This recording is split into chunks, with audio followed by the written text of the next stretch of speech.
Hello बच्चों, स्वागत है आपका आपके अपने यूट्यूब चैनल आर के मैथ्स स्टडी हब पर।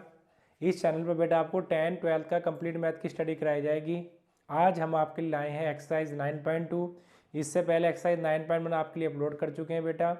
देखिए स्टार्ट करते हैं आज की एक्सरसाइज 9.2। तो 9.2 में आपको क्या है बेटा, यहाँ पर आपको इस एक्सरसाइज में अवकलन आना चाहिए अच्छे से। आपको डिफ्रेंसिएशन जितना अच्छे से आएगा इस एक्सरसाइज को आप उतना अच्छे से कर पाएंगे।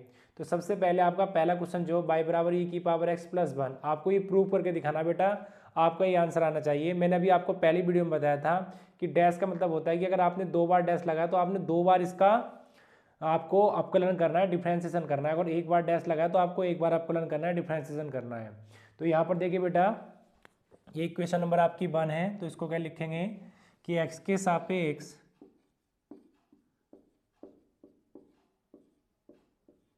दोनों ओर का अवकलन करने पर, तो जब आप इसका अवकलन करेंगे बेटा तो ये क्या हो जाएगा D Y upon D x. और इधर के देखिए बेटा ई की पावर एक्स का जो अवकलन होता है वो ई की पावर एक्स होता है। और किसी भी कांस्टेंट टर्म का अवकलन जो होता है 1 है, जैसे 1 का अवकलन क्या होगा बेटा 0 होगा। किसी भी कांस्टेंट टर्म का अवकलन हमेशा 0 होता है। तो इक्वेशन हो गई बेटा सेकंड हो गई है, ठीक है। अब 2 बार डिफ्रेंसिएशन करना है, 2 बार अवकलन करना है। तो लिखेंगे पुनः एक्स के सापेक्ष अवकलन करने पर। तो देखिए बेटा इसका दोबारा से अवकलन करेंगे तो ये आपका क्या हो जाएगा D square by upon D x square. और ये क्या हो जाएगा बेटा ई की पावर एक्स। ई की पावर एक्स का अवकलन क्या होता है, ई की पावर एक्स होता है, ठीक है। अब देखिए यहाँ पर हमें क्या प्रूव करना है, हमें ये प्रूव करना है। तो आप देख पा रहे हैं, अगर मैं इक्वेशन नंबर सेकंड से देखूं बेटा तो ई की पावर एक्स का मान क्या D Y upon D X है। तो यहाँ पर ई की पावर एक्स की जगह आप क्या रख सकते हैं, D Y upon D X रख सकते हैं बेटा यहाँ पर। तो देखिए क्या होगा D square by upon D x square. तो यहाँ बेटा क्या रखना आपने, ई की पावर एक्स का मान क्या है D Y upon D X है। तो यहाँ पर रख दीजिए D Y upon D x और ब्रैकेट में लिख देंगे समीकरण नंबर 2 से। समीकरण नंबर 2 से अब देखिए इसको थोड़ा सॉल्व कर लेते हैं। तो देखिए बेटा इसको क्या लिख सकते हैं आप, या यहीं इसको सॉल्व कर देता हूँ। देखिए ये आपका 2 बार इंटीग्रेशन 2 बार डिफ्रेंसिएशन किया बेटा, तो इसको आप लिख सकते हैं बाई डबल डैश। इसको आप इधर ले आइए, इधर आके बेटा क्या हो जाएगा माइनस का। तो इसको आप क्या लिख सकते हैं बाई डैश इक्वल टू 0। और यही हमें क्या करना था बेटा, यही हमें प्रूव करना था। ये इस क्वेश्चन का क्या होगा बेटा आंसर होगा। तो चलिए अगले क्वेश्चन की ओर चलते हैं। क्वेश्चन नंबर सेकंड आपका, क्वेश्चन नंबर सेकंड देखते हैं। क्वेश्चन नंबर सेकंड क्या है बेटा देखिए क्वेश्चन नंबर सेकंड,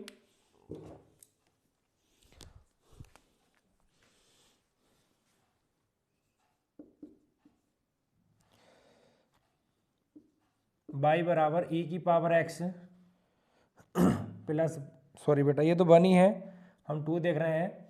तो y बराबर एक्स स्क्वायर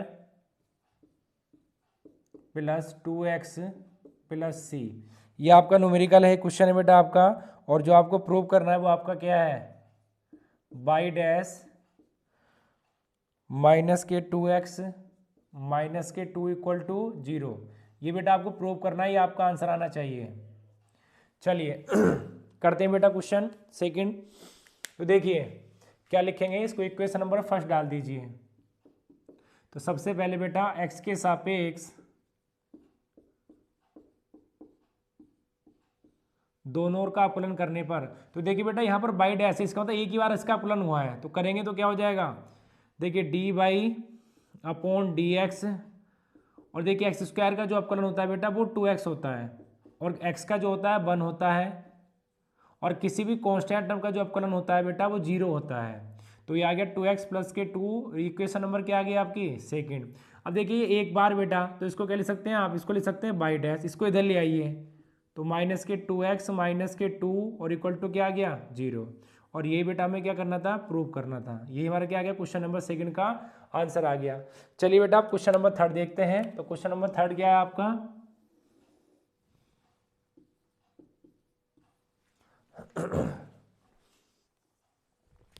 देखिए बेटा क्वेश्चन नंबर थर्ड आपका y बराबर कोस एक्स प्लस के सी।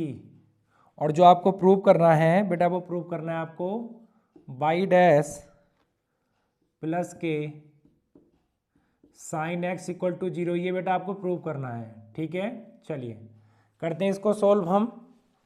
तो सबसे पहले क्या करेंगे इसको आप इक्वेशन नंबर फर्स्ट मान लीजिए।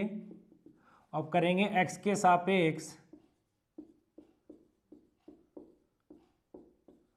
दोनों ओर का अवकलन करने पर, तो देखिए बेटा इसका अवकलन करेंगे D Y upon D X. अब देखिए कोस एक्स का जो अवकलन होता है बेटा वो माइनस साइन एक्स होता है, और किसी भी कांस्टेंट टर्म का अवकलन हमेशा 0 होता है। इसको आप क्या लिख सकते हैं, इसको लिख सकते हैं बेटा बाई डैश। तो इसको इधर ले आइए, क्या हो जाएगा plus sine X equal to 0। यही बेटा हमें क्या करना था, प्रूव करना था। तो क्वेश्चन नंबर आपका थर्ड कंप्लीट हो चुका है। चलिए बेटा अब क्वेश्चन नंबर 4 की ओर चलते हैं। तो क्वेश्चन नंबर 4 देखते हैं। चलिए बेटा अब क्वेश्चन नंबर देखते हैं। आपके 3 तक हो चुके थे, अब 4 पे देखते हैं। क्वेश्चन नंबर 4 देखिए। तो सबसे पहले बेटा इसको इक्वेशन नंबर फर्स्ट मान लेंगे। तो देखिए लिखेंगे यहाँ पर एक्स के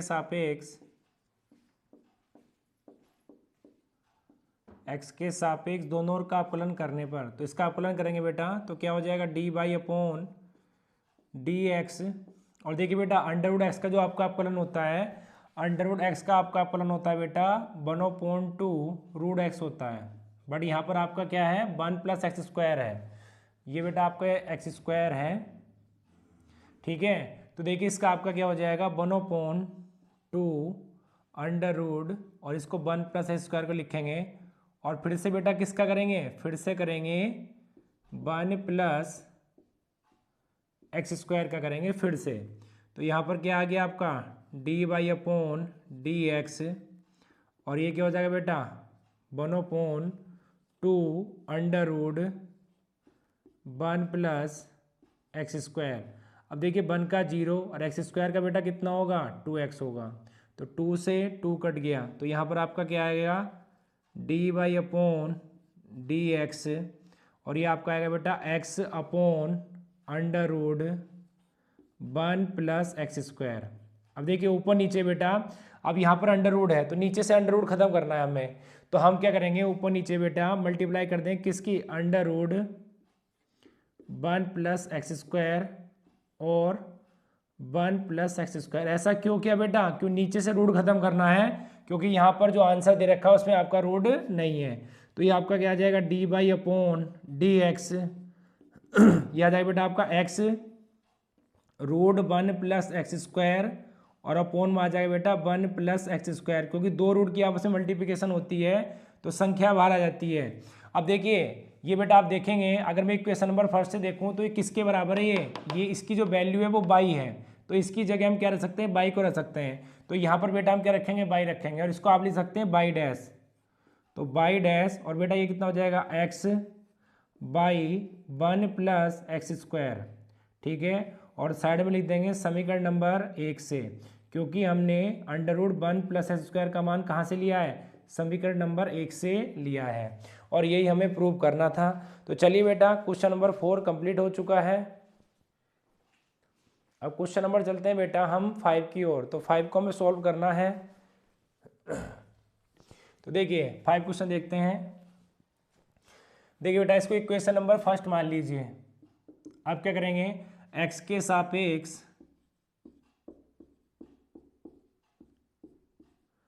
दोनों ओर का अवकलन करने पर, तो क्या आ जाएगा D Y upon D x, और यहाँ पर x का जो अवकलन होता है बेटा 1 होता है, 1 x का 1 होता है, तो ये कितना आ गया आपका a आ गया। ये इक्वेशन नंबर कितनी आ गई, सेकंड आ गई। ठीक है, अब देखिए यहाँ पर आपको क्या करना है, एक ही बार आपको इसका अवकलन करना था मैक्सिमम टाइम, बट अब देखिए प्रूव करना है आपको। तो यहाँ पर क्या करेंगे बेटा, यहाँ पर आप समीकरण नंबर 1 को लिखिए, इक्वेशन नंबर फर्स्ट को लिखिए, क्योंकि बाई बराबर क्या है ax है। अब यहाँ से a का मान निकाल लीजिए, तो a की वैल्यू कितनी आएगी, बाई अपॉन x आएगी। अब देखिए बेटा a की जगह आप यहाँ क्या रख सकते हैं, a की जगह आप रख सकते हैं, a की जगह बेटा आप रख सकते हैं बाई अपॉन x रख सकते हैं यहाँ पर a की जगह। ठीक है, अब क्या करेंगे आप, अब देखिए बेटा इसको लिख सकते हैं हम क्या, इसको लिख सकते हैं बाई डैश, और इस x को इधर लेके आ सकते हैं इंटू x बराबर बाई, और यही बेटा हमें क्या करना था, प्रूव करना था, और यही हमारा क्या होगा, इस क्वेश्चन का आंसर होगा। तो चलिए बेटा क्वेश्चन नंबर 4 और 5 हो चुके हैं। अब क्वेश्चन नंबर 6 की ओर चलते हैं। तो चलिए बेटा इसको इक्वेशन नंबर फर्स्ट मान लेते हैं। आप क्या करेंगे, x के सापेक्ष दोनों ओर का अवकलन करने पर, तो x के सापेक्ष अवकलन करेंगे बेटा। तो देखिए ध्यान से सुनिए मेरी बात को। यहाँ पर बेटा गुणा का नियम लगेगा क्योंकि दो फंक्शन है, यहाँ पर प्रोडक्ट रूल लगेगा। तो प्रोडक्ट रूल क्या कहता है, देखिए D Y upon D X, पहला ऐसे ही दूसरे का अवकलन, तो साइन एक्स का बेटा क्या हो जाएगा कोस एक्स, प्लस पहले का अवकलन x का क्या होता है बेटा 1 और साइन x ऐसे ही। ये इक्वेशन नंबर क्या आ गई आपकी, सेकंड आ गई। अब देखिए कहीं भी हमारे आंसर में कोस और साइन नहीं है, हमें इसको खत्म करना होगा बेटा।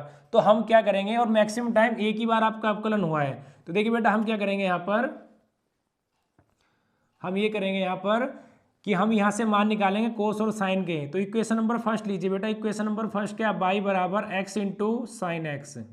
तो यहाँ से आप साइन एक्स का मान निकाल लीजिए। तो साइन एक्स का मान बेटा कितना आएगा, बाई अपॉन एक्स आएगा। अब देखिए कोस एक्स का मान कैसे निकालें, तो आपको पता है कि जो कोस एक्स की वैल्यू होती है वो किसके बराबर होती है बेटा, 1 माइनस साइन स्क्वायर एक्स के बराबर होती है, जो कोस एक्स की वैल्यू होती है। तो यहाँ पर आप अगर कोस एक्स की वैल्यू निकालेंगे तो क्या हो जाएगा, देखिए यहाँ पर रख सकते हैं आप 1 माइनस बाई स्क्वायर और एक्स स्क्वायर। अगर आप इसको सोल्व करेंगे बेटा एलसीएम लेकर, तो ये आपका क्या आ जाएगा, ये आपका आ जाएगा बाई स्क्वायर माइनस, सॉरी ये बेटा एलसीएम इधर लेंगे तो ये आपका आ जाएगा x square minus y square upon x square. और जब आप इसका नीचे वाले का बेटा देखिए रूट हटा सकते हैं, स्क्वायर है तो ऊपर क्या रह जाएगा, ऊपर रह जाएगा x square minus y square, और बेटा नीचे क्या आ जाएगा आपका, ये एक्स आ जाएगा। अब देखिए साइन एक्स और कोस एक्स की वैल्यू आप कहाँ पर रख सकते हैं, इक्वेशन नंबर सेकंड में रख सकते हैं। तो यहाँ पर आप साइन एक्स और कोस एक्स की वैल्यू रख दीजिए। तो देखिए बेटा D Y upon D x तो ऐसे ही रहेगा, और यहाँ पर क्या है आपकी, देखिए कोस एक्स की वैल्यू आपको पुट करनी है यहाँ पर। तो यहाँ पर लिखेंगे आप x square minus y square upon x square. अब देखिए बेटा साइन एक्स की जो वैल्यू है वो आपकी कितनी है, बाई अपॉन एक्स है। तो यहाँ पर साइन एक्स की जगह आप बाई अपॉन एक्स रख सकते हैं। थोड़ा एलसीएम ले लीजिए, अगर आप एलसीएम लेंगे तो d Y upon D x, तो बेटा क्या आ जाएगा, देखिए हमें जो प्रूव करना है इस तरीके से करना है। तो ये टर्म पहले और ये टर्म बाद में है, तो आप इसको उल्ट कर सकते हैं बेटे, चेंज कर सकते हैं, कोई फर्क नहीं पड़ेगा। तो इसको पहले लिख लीजिए बाई प्लस एक्स, और ये आपका x square minus y square, और दोनों का एलसीएम बेटा कितना आ गया, एक्स आ गया। अब देखिए इस एक्स को आप इधर लेके आ सकते हैं, और इसको क्या लिख सकते हैं आप, बाई डैश लिख सकते हैं। तो इसको बाई डैश लेके इस एक्स को इधर ले आइए, तो ये आपका क्या होगा, y plus x under root x square minus y square. और यही हमें क्या करना था बेटा, यही हमें प्रूव करना था। ठीक है, तो क्वेश्चन नंबर आपका 4, 5, 6 कंप्लीट हो चुका है। चलिए बेटा क्वेश्चन नंबर 7 की ओर चलते हैं। चलिए बेटा अब क्वेश्चन नंबर आप देखते हैं यहाँ पर 7, क्वेश्चन नंबर 7 देखते हैं। इससे पहले क्वेश्चन नंबर आपका 6 कंप्लीट हो चुका था। तो देखिए बेटा यहाँ पर क्वेश्चन नंबर 7 आपका क्या है, x by log y plus C, और आपको ये प्रूव करना है। तो सबसे पहले बेटा इसको इक्वेशन नंबर फर्स्ट मान लेंगे। अब देखिए इसका x के सापेक्ष दोनों ओर का अवकलन करने पर, तो यहाँ पर इसका अवकलन करेंगे आप। तो देखिए बेटा यहाँ पर दो फंक्शन है, तो आपका गुणा का नियम लगेगा, प्रोडक्ट रूल लगेगा आपका। तो देखिए पहला फंक्शन ऐसे ही बेटा, दूसरे का अवकलन d Y upon D x, और फिर पहला फंक्शन ऐसे ही बेटा देखिए पहला ऐसे ही दूसरे का अवकलन प्लस दूसरा ऐसे ही पहले का एक्स का क्या हो जाएगा बेटा, 1 हो जाएगा। और देखिए log x का आपका क्या होता है, log x का 1 अपॉन एक्स होता है, बट यहाँ पर बाई है तो 1 अपॉन बाई हो जाएगा। फिर बाई क्या करेंगे तो बेटा क्या होगा, d Y upon D x होगा। अब देखिए x इंटू, अगर ये एक बार अवकलन है तो आप इसको बाई डैश भी लिख सकते हैं, plus by 1 upon by into y dash. अब देखिए इस बाई के इधर मल्टीप्लाई करिए बेटा, तो अगर आपने इसकी मल्टीप्लाई इधर करेंगे तो ये आपका क्या हो जाएगा, x by dash plus by बराबर बाई डैश। अब देखिए अब क्या होगा बेटा, अब ये होगा कि इस बाई डैश को इधर ले आइए, तो क्या होगा एक्स बाई डैश, इसको इधर ले आइए तो बेटा क्या हो गया, बाई डैश माइनस के बाई डैश। नहीं एक काम करिए बेटा, इस बाई को यहीं रहने दीजिए और इस वाले टर्म को इधर लेके जाइए, तो by dash minus x by dash. ठीक है, अब देखिए एक चीज़ और छूट गई बेटा, जब यहाँ बाई की मल्टीप्लाई करेंगे तो एक्स बाई बाई डेक्स होगा, और इस बाई से तो मल्टीप्लाई करेंगे बेटा तो यहाँ पर ये स्क्वायर हो जाएगा। ठीक है, तो ये आपका क्या होगा बेटा, ये आपका स्क्वायर हो जाएगा, स्क्वायर यहाँ पर। अब देखिए यहाँ से क्या करेंगे, बाई डैश कॉमन आ रहा है तो ये क्या हो गया, by square, by dash common ले लीजिए तो क्या बचेगा यहाँ पर 1 माइनस एक्स बाई। अब देखिए यहाँ से बाई डैश की वैल्यू निकालनी है तो बाई डैश की वैल्यू बेटा क्या आ जाएगी, ये टर्म इसके नीचे आ जाएगी तो क्या आएगा बाई स्क्वायर और 1 माइनस एक्स बाई, और यही आपका क्या होगा बेटा आंसर होगा, यही आपको प्रूव करना था। तो चलिए क्वेश्चन नंबर आपका 7 कंप्लीट हो चुका है। अब क्वेश्चन नंबर 8 की ओर चलिए। क्वेश्चन नंबर 8 देखते हैं बेटा। तो देखिए सबसे पहले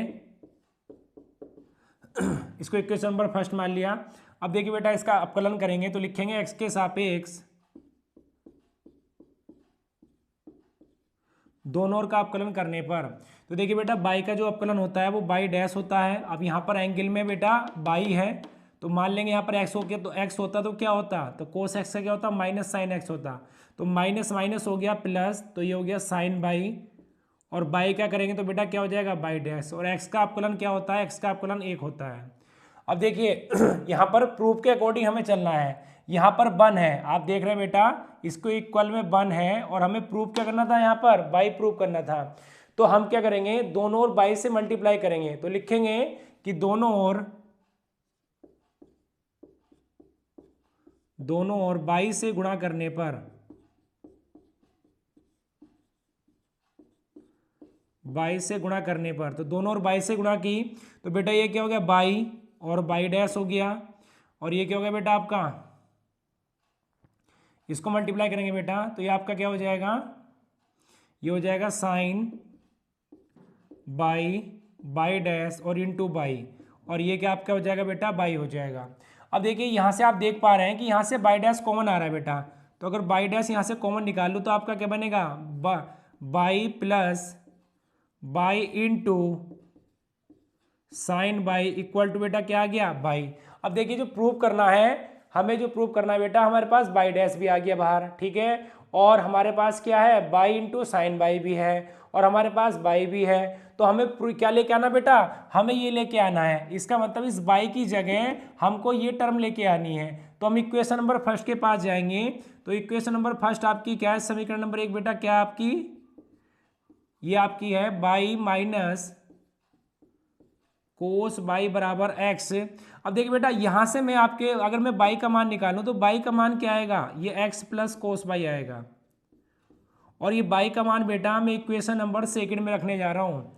ये बाई का मान बेटा मैं इक्वेशन नंबर 2 में रखूंगा, तो आप ये देखिए क्या हो जाएगा, ये आपका हो जाएगा x plus cos by plus y into sine by और बाई डैश बराबर बेटा कितना आ गया बाई, और यही हमें क्या करना था, यही हमें बेटा प्रूव करना था। ठीक है, तो चलिए आपका क्वेश्चन नंबर आपका 8 कंप्लीट हो चुका है। अब क्वेश्चन नंबर 9 की ओर चलते हैं बेटा। तो क्वेश्चन नंबर 9 क्या आपका by square by dash plus y square, ये आपको प्रूव करना, ये आपका क्वेश्चन है। इसको इक्वेशन नंबर क्या मान लेंगे बेटा, इक्वेशन नंबर इसको हम फर्स्ट मान लेंगे। तो देखिए लिखेंगे एक्स के सापेक्ष दोनों ओर का अपकलन करने पर, तो बेटा देखिए इसका अपकलन करेंगे तो एक्स का अपकलन 1 होता है, और बाई को आप क्या लिख सकते हैं, बाई को बेटे आप बाई डैश या d Y upon D x लिख सकते हैं, एक ही बात है, चाहे तो आप बाई डैश लिखिए चाहे d Y upon D x लिखिए। अब देखिए इसका करेंगे बेटा तो tan इनवर्स एक्स का जो आपका अपकलन होता है वो होता है 1/1 प्लस एक्स स्क्वायर, बट यहाँ पर बाई है तो क्या कर देंगे बाई स्क्वायर, और बाई का करेंगे तो बेटा क्या हो जाएगा बाई डैश हो जाएगा, बाई डैश लिखो या d Y upon D x लिखो एक ही बात है। अब देखिए इसकी बेटा इधर मल्टीप्लाई कर लीजिए, तो जब आप इसकी मल्टीप्लाई करेंगे इधर इस पूरे की मल्टीप्लाई इससे करिए तो क्या आएगा 1 plus y square by dash 1 plus y square, और ये बेटा क्या आ गया बाई डैश। अब 1 प्लस बाई स्क्वायर, अब देखिए बेटा इसकी मल्टीप्लाई इससे करिए तो क्या आएगा, ये आपका आएगा by dash plus by dash into by square, और ये आपका क्या आ गया बेटा बाई डैश आ गया। अब देखिए बाई डैश से बाई डैश कट हो गया, इसको पहले लिख लीजिए तो ये लिखा जाएगा y square into y dash plus y square plus 1 equal to क्या आ गया 0। और ये बेटा हमें क्या करना था, प्रूव करना था। तो इस यहाँ पर आपके क्वेश्चन नंबर 7, 8 और 9 होता है खत्म। अब क्वेश्चन नंबर बेटा आपका बचा है 10, 11 और 12। तो चलिए आगे चलते हैं क्वेश्चन नंबर 10 पर। चलिए बेटा अब क्वेश्चन नंबर देखते हैं हम 10। तो यहाँ पर आपको क्या करना है बेटा, ये क्वेश्चन है आपका y equal to under root a square minus s square, और इससे आपको ये प्रूव करना है। तो इसको इक्वेशन नंबर मान लेते हैं बेटा हम फर्स्ट। तो देखिए सबसे पहले क्या करेंगे, यहाँ पर लिखेंगे बेटा, सबसे पहले हमें रूट हटाना है यहाँ से। तो दोनों ओर क्या करेंगे बेटा, इसका स्क्वायर करेंगे। तो लिखेंगे स्क्वायरिंग बोथ साइड। तो लिखेंगे दोनों ओर का वर्ग करने पर, दोनों ओर का वर्ग करने पर, तो देखिए बेटा दोनों ओर का वर्ग करेंगे तो ये आपका क्या हो जाएगा बाई स्क्वायर, और जब इसका स्क्वायर करेंगे आप बेटा तो ये रूट हट जाएगा यहाँ से, तो आपका क्या आ जाएगा ए स्क्वायर माइनस एक्स स्क्वायर। अब आप क्या करेंगे, इस टर्म को इधर लेके आइए, तो इधर ये माइनस की इधर आके बेटा क्या हो जाएगी, प्लस की हो जाएगी। तो आप लिख सकते हैं इसको x square plus y square equal to a square. Equation number बेटा आपकी सेकंड आ गई। अब देखिए इसका अपकलन करेंगे तो लिखेंगे एक्स के सापेक्ष दोनों ओर का अपकलन करने पर, तो बेटा हमने ये अपकलन किया इसका। अब देखिए एक्स स्क्वायर का जो अपकलन होता है बेटा आपका वो 2x होता है, और बाई स्क्वायर का अपकलन जो होगा बेटा वो आपका 2y होगा, और बाई का करेंगे तो क्या आ जाएगा बाई डैश। और किसी भी कांस्टेंट टर्म का अपकलन हमेशा क्या होता है बेटा 0 होता है। अब देखिए हमें क्या करना है, यहाँ से हमें बेटा यहाँ से 2 कॉमन ले लीजिए। अगर आप 2 कॉमन लेंगे तो आपका क्या बचेगा x प्लस बाई, और इसको बेटा आप क्या ले सकते हैं t y upon D x equal to क्या आ जाएगा 0। इस 2 को बेटा इसके नीचे ले जाएंगे तो 0/2 हो जाएगा, तो क्या रहता है बेटा वो 0 ही रहता है। तो ये आपका प्रूव होके क्या आ जाएगा x plus y into d y upon D x equal to 0। और यही बेटा आपको क्या करना है, यही आपको क्या करना है, प्रूव करना है। ठीक है, तो x plus y into d y upon D x equal to क्या आ गया आपका 0 आ गया। चलिए अब देखिए बेटा यहाँ पर क्वेश्चन नंबर 11 की ओर आते हैं। तो क्वेश्चन नंबर 11 क्या आपका, देखिए 4 कोटि वाले किसी अवकल समीकरण के व्यापक हल में उपस्थित स्वेच्छ अचरों की संख्या क्या है बेटा। तो देखिए मेरी बात ध्यान से सुनिए, जब भी आपसे व्यापक हल बोलेगा तो व्यापक हल में क्या होता है बेटा, जितने भी कांस्टेंट होंगे उतने ही आपको बेटा उसकी अपकलन करना पड़ेगा, उतनी ही बार आपको उसका अपकलन करना पड़ेगा। अगर देखिए आपके 4 कांस्टेंट है बेटा वहां पर, तो आपको 4 ही बार उसका अपकलन करना पड़ेगा। तो इसका मतलब 4 कोटि है। तो देखिए बेटा यहाँ पर अचरों की संख्या कितनी हो जाएगी, 4 ही हो जाएगी। तो आपका आंसर कितना आ गया 4। अगले में क्या बेटा, 3 कोटि वाले किसी अवकल समीकरण के विशेष हल में उपस्थित स्वेच्छ अचरों की संख्या क्या है। तो यहाँ पर क्या करना है बेटा, देखिए यहाँ पर विशिष्ट हल है। तो विशिष्ट हल में क्या होता है बेटा, कोई भी कांस्टेंट नहीं बचता है, क्योंकि कांस्टेंट की वैल्यू हम पुट कर लेते हैं। तो यहाँ पर क्या होगा, यहाँ पर देखिए जितनी बार कोटि, जो कोटि होती है जैसे 4 कोटि, तो इसका मतलब 4 बार अपकलन करा होगा। और 4 बार अपकलन क्यों करा होगा बच्चे, क्योंकि उसमें 4 कांस्टेंट होंगे। ये चीज हम एक्सरसाइज 9.3 में सीखेंगे। तो वहां पर कितना हो जाएगा 4। अब यहाँ पर क्या है बेटा, विशिष्ट हल की कंडीशन में आपका एक भी कांस्टेंट नहीं बचता, भले से आपने इसका 3 बार किया हो। अगर बेटा व्यापक हल होता यहाँ पर तो इसका आंसर 3 हो जाता, बट यहाँ पर 3 बार आपने अपकलन करा था इसका, क्योंकि इसमें कांस्टेंट होंगे। बट बेटा विशिष्ट हल में ये होता है कि वहां पर आपका कोई भी कांस्टेंट नहीं रहता है। तो वहां पर अचरों की संख्या जो हो जाएगी बेटा वो आपकी कितनी हो जाएगी, 0 हो जाएगी। तो चलिए ये एक्सरसाइज आपकी कंप्लीट हो चुकी है। तो एक्सरसाइज 9.1 9.2 कर चुके हैं। अब अगली वीडियो में हम आपके लिए एक्सरसाइज 9.3 लेके आएंगे। तब तक के लिए बाय बाय।